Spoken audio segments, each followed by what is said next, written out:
नमस्कार। म आज हजुरहरूलाई सिधै दुर्गागढी लैजानेछु। आज 3वटा पुस्तकको लोकार्पण भयो। टीकाराम थापा कृत 3वटा पुस्तक जसका नाम थिए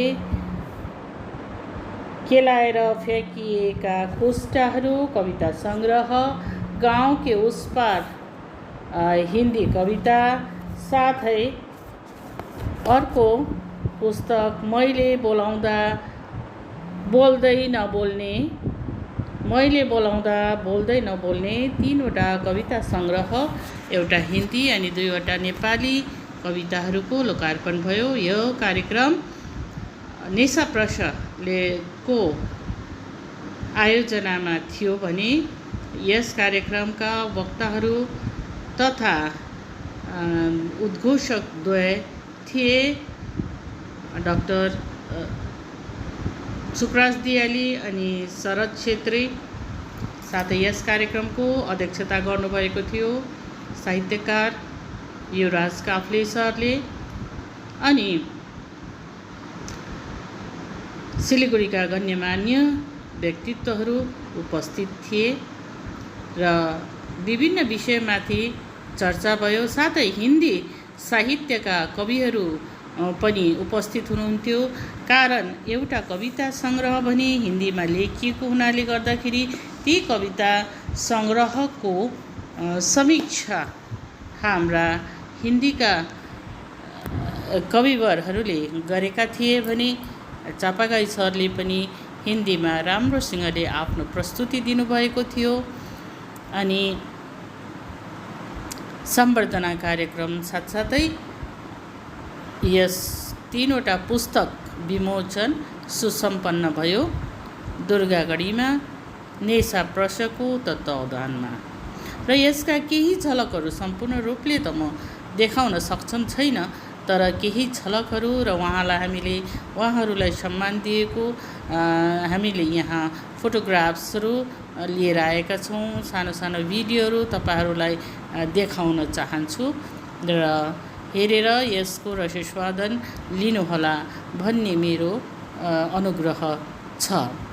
र विशेष यो कार्यक्रम हिन्दी र नेपाली साहित्यको समागम थियो आज, र हिन्दी साहित्यका पनि धेरै कविवरहरू आज यस कार्यक्रममा उपस्थित थिए। टीकाराम थापाद्वारा लिखित नेपाली पुस्तक मैले बोलाउँदा बोल्दै नबोल्ने यी कविता सङ्ग्रह, अनि केलाएर फ्याँकिएका कुष्ठाहरू कविता सङ्ग्रह, 2टा कविता सङ्ग्रह, अनि एउटा हिन्दीको कविता सङ्ग्रह निबन्ध सङ्ग्रह गाउँको उस पार लोकार्पण गर्न घोषणा गर्दछु। टीकाराम थापा द्वारा रचित कविता और निबंध संग्रह गांव के उस पार पुस्तक का लोकार्पण किया जा रहा है। और इस अवसर पर चूँकि साहित्य जगत में और एक पुस्तक जुड़ी हिंदी और हमारे साहित्यकार जुड़े, इसके लिए बहुत बहुत बधाई। इस हिसाब से अगर देखा जाए उनका एक पहला निबंध है। और एक बात, जितनी भी किताबें हैं वो सभी तकरीबन मैंने ही इनको सुधारा, प्रूफ रीडिंग भी मैंने ही किया, और जहाँ गलतियाँ थी उनको भी सुधारने का काम मैंने किया। वो दिनों के स्वभाव में बड़े खुले दिल से कहते हैं मैं कुछ नहीं जानता, जानते तो बहुत कुछ है। फिर जो किताबें अभी प्रकाशित हुई, मैंने कहा और एक दर्जन लिखो कम से कम, मैं हूँ जानता, उसकी चिंता आप मत करें, मैं सुधार दूँगा। उसमें एक उदाहरण देना चाहता हूँ, छोटा सा एक निबंध है पहला, मुंह से ठहरी जाने वाली बोली। शीर्षक सुनने में जरा पता लगता है यार, समझ में भी नहीं आता है। मुंह से कोई होली फेंकी आती है, ये हमें समझने की बात है। यहाँ उन्होंने लिखा है, मुझे भी 1 लाख का कह जब मैं बनारस में था, बनारस का पान तो मुसलमान है, मैं उस समय पान खाया करता था, तो मुझे वो बात याद आई। जब पान खाया करते हैं कोई भी, तो उसकी पीठ जो होती है वो जीवन में नहीं बताऊंगा कुछ भी। जो हालत करता है पान खाने वाले उसको ठीक से, तो उसी के बारे में उन्होंने बड़ी मजेदार ढंग से लिखा हुआ है कि हम स्वच्छता और साफ सफाई के बारे में हम कितना सजग हैं। और उसके बाद और भी कई निबंध हैं जो कि उन्होंने अपनी ही शैली में लिखे। आज के ज़माने में जो भी परिस्थिति है उसके हिसाब से उन्होंने जो देखा जो होगा, कविता में भी वही उन्होंने लिखा है कि हम किस तरह से जीते हैं और किस तरह हमारी दिनचर्या होती है। र यहाँ मेरो अघि हुनुभएका सम्पूर्ण साहित्यकार समाजसेवी सबैलाई अभिवादन गर्दै म यहाँ केरा र फ्याँकिएका पुस्ताहरू कृतिबारे म सानो यहाँ एक दुई शब्द भन्न चाहन्छु। र यहाँ सबैलाई थाहा भएकै कुरो, म कृतिमाथि के बोल्ने गरेको छुइनँ। विशेष सरल सरले भन्नुहुन्छ मलाई, हे भाइ त स्वागत दिने अनि धन्यवाद दिने को ट्याग लागेको छ भन्नुहुन्छ। र म प्रायः कार्यक्रममा कि स्वागत वक्तव्य राखिरहेको हुन्छु कि धन्यवाद ज्ञापन गरिरहेको हुन्छु। उस्तै प्रकार कोही पनि नहुँदा घोषणा पनि गरिरहेको हुन्छु। तर यहाँ मलाई लेखकज्यू अब उहाँले मलाई नचिन्नु भएको छ, नजान्नु भएको छ। एक दुईपल्ट प्रेसमा भेटेको हो, तर हेर्छ तपाईँले मेरो पुस्तकबारे बोलिदिनुपर्छ, म आफै अचम्मै पर्छु। अब पुस्तकबारे हताहत नबोल्ने मान्छे उहाँले मलाई बोल्नु भनिहाल्नु भयो। उर्वर भएर चाहिँ माथि पुग्नु जस्तो हामीले अनुभव गरिरहेका छौँ। र उनले मैले भनिहालेँ अबको साहित्यिक व्यक्तित्व ज्यूले भन्दा उहाँको अहिले 4वटा कृतिहरू समाजमा समर्पण गरिसक्नु भएको छ। एउटा इन्द्रदूत कविता सङ्ग्रह जो 2021 में प्रकाशित भएको थियो भने अर्को गाउँ के उस पार यो पनि सायद 2021 में प्रकाशित भएको, तर आज विमोचन भइरहेको छ र विमोचनमाथि हजुरले अघि नै पढिहाल्नु भयो। र त्यसरी नै केरा र फ्याँकिएका खोस्टाहरू यो तेस्रो उहाँको कृति जो अहिले मैले यस विषयमाथि म यो कृतिमाथि बोल्दैछु। र त्यसरी नै मैले बोल्दा बोल्दै नबोल्ने ती कविताहरू उहाँको 4औं कृतिमाथि डाक्टर जोनाना सरले समीक्षा गर्नुहुनेछ। त्यसरी उहाँले 4वटा कृति समाजमा समर्पण गर्नुभयो भने आज 3वटा कृति यहाँ विमोचन भइरहेको छ। दोस्रो कृति म यहाँ बोल्न लागिरहेको छु। र अब म सिधै झम्मै कृतिमाथि पस्दैछु। र कृति हामीले पुस्तकहरूलाई दुई प्रकारले हेर्नुपर्ने हुन्छ। एउटा बाह्य संरचनागत दृष्टिकोणले अनि एउटा आन्तरिक संरचनागत दृष्टिकोणले। र हामीले प्राय कृतिको भावपक्ष वा आन्तरिक संरचनागत दृष्टिलाई नै प्राय हेरेर कृतिको लेखकलाई हामी न्याय दिने गरेका हुन्छौँ। तर मेरो विचारमा के लाग्छ भने हामीले बाह्य संरचनागत दृष्टिले पनि कृतिलाई हेर्न आवश्यक छ। आजको जुन 21औं शताब्दी छ यसमा अबको शिक्षाले के भन्छ भने अहिले जुन नयाँ शिक्षा नीति आइरहेको छ, हरेक विषय वस्तुमाथि जानकारी हुनुपर्छ। यो एउटा ठोस वस्तु हो। त यसभित्रको एउटा भावपक्ष लेखकले दिएको एउटा भाव हो। तर त्योदेखि बाहिर पनि एउटा ठोस वस्तु पनि एउटा यसको पनि एउटा अस्तित्व छ। यो पनि कस्तो हो भन्ने त्यसको जानकारी पनि हुन आवश्यक छ।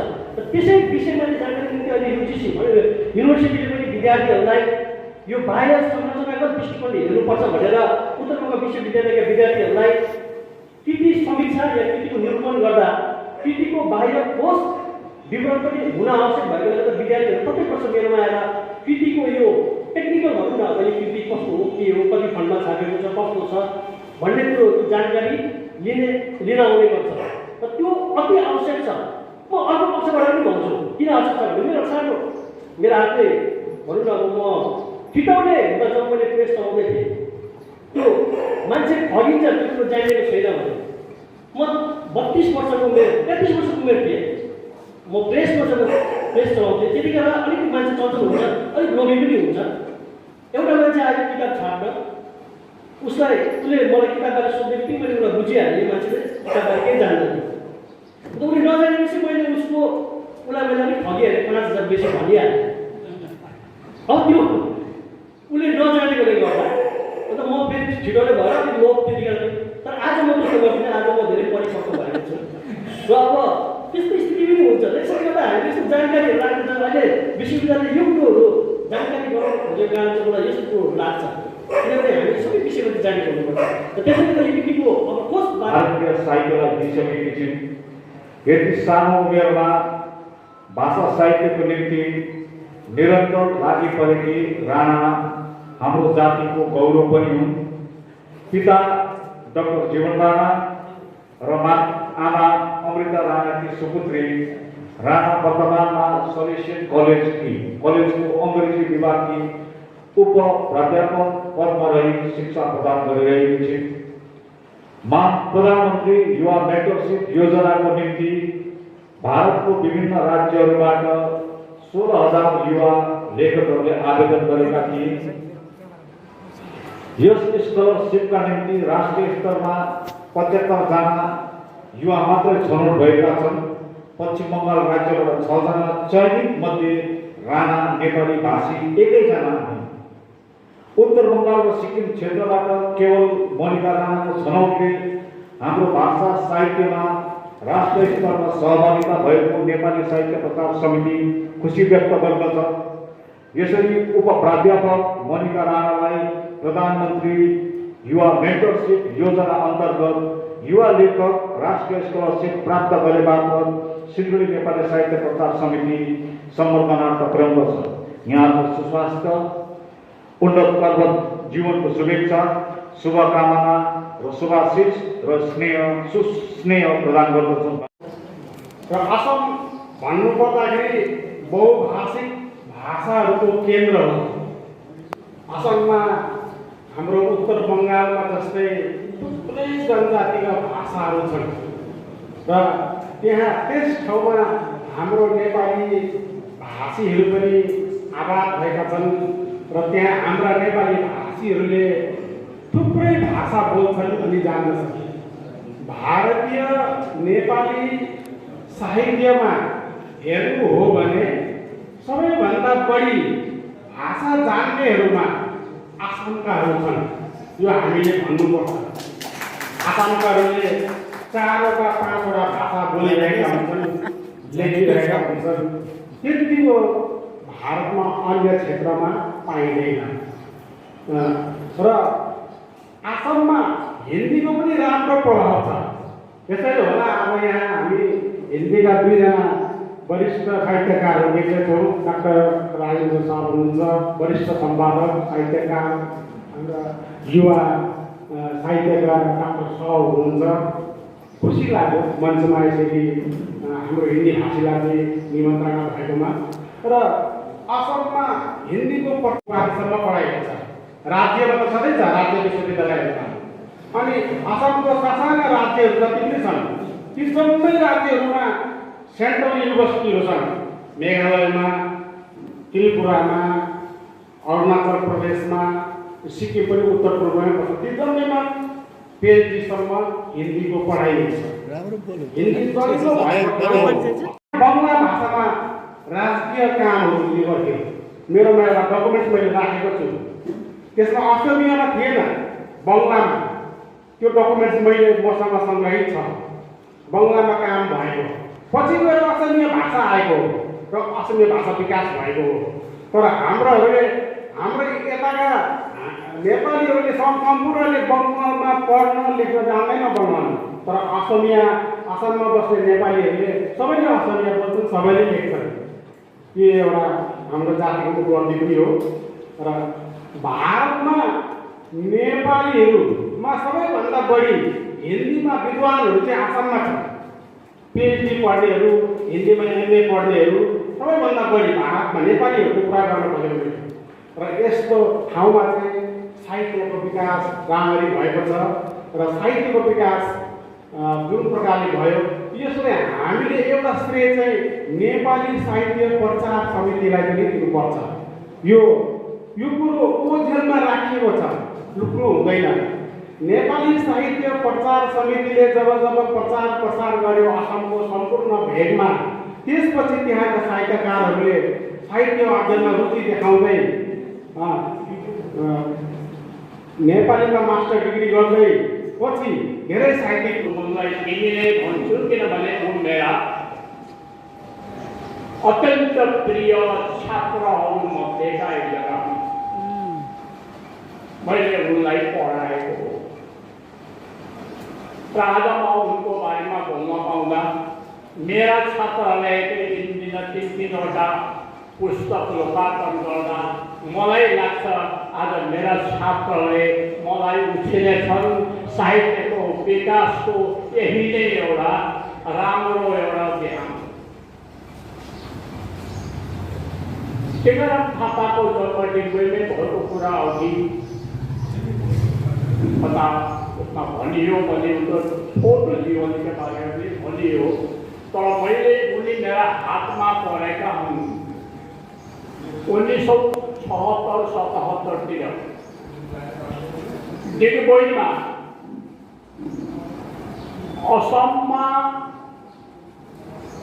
हामीले मेघालयलाई छोडिदियौँ भने एकमात्र नेपाली स्कुल, नेपाली माध्यमको स्कुल जो 1947मा स्थापना भएको थियो, योसी नेपाली इङ्ग्लिस।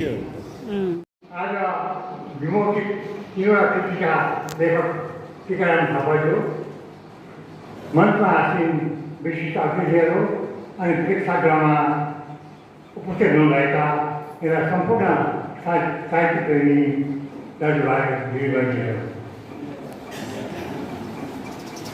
आज एकसाथ तीनवटा कृति विमोचन भयो, तर हामी सङ्ख्यामा जानु हुँदैन, हामी रूपमा जानुपर्छ, गुणात्मक हुनुपर्छ, साहित्य सङ्ख्यात्मक हुनु हुँदैन। हजारौँ कृति विमोचन भएर पनि एउटा कृतिलाई साहित्यमा फेरि गुणात्मक सबै सिक्न सक्दैन। र हामीले पुस्तकको समीक्षा पनि तीनजना योग्य समीक्षकहरूबाट सुन्यौँ अनि परिचय पनि थाहा पायौँ टीकारामजीको। टीकारामजी हाम्रो निम्ति सबभन्दा कान्छो साहित्यकार हुनुहुन्छ यस क्षेत्रको निम्ति। यदि साहित्यकार होने के लिए संवेदना की जरूरत है तो वह संवेदना पूरी चिंता के साथ हर एक रचना में, हर एक कविता में व्याप्त है। इसके लिए बहुत बहुत बधाई टीकाराम जी को, इसलिए कि युवा लेखकों के लिए आप एक प्रेरणा स्रोत बन पाए।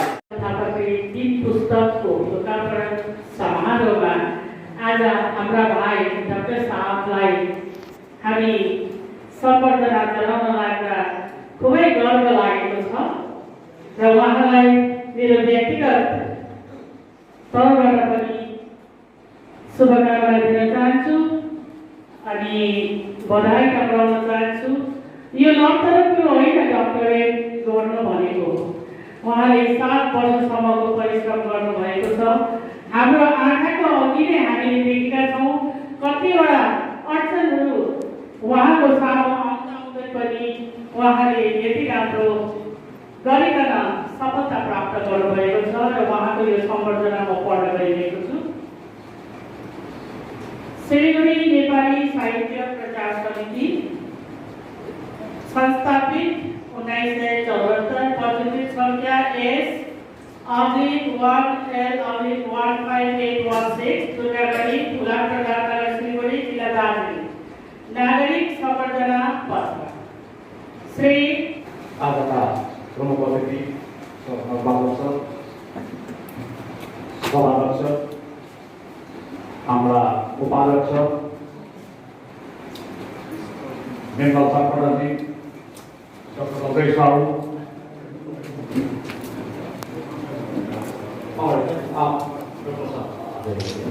शुक्ला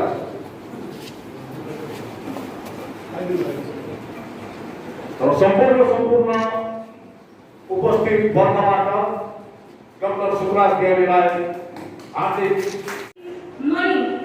जन्मिएर उच्च शिक्षा प्राप्त गरी शिक्षक जस्तो आदर्श पेसाबाट यहाँले अवकाश ग्रहण गर्नुभएको, यहाँ कुशल सम्पादन अनि पनि हुनुहुन्छ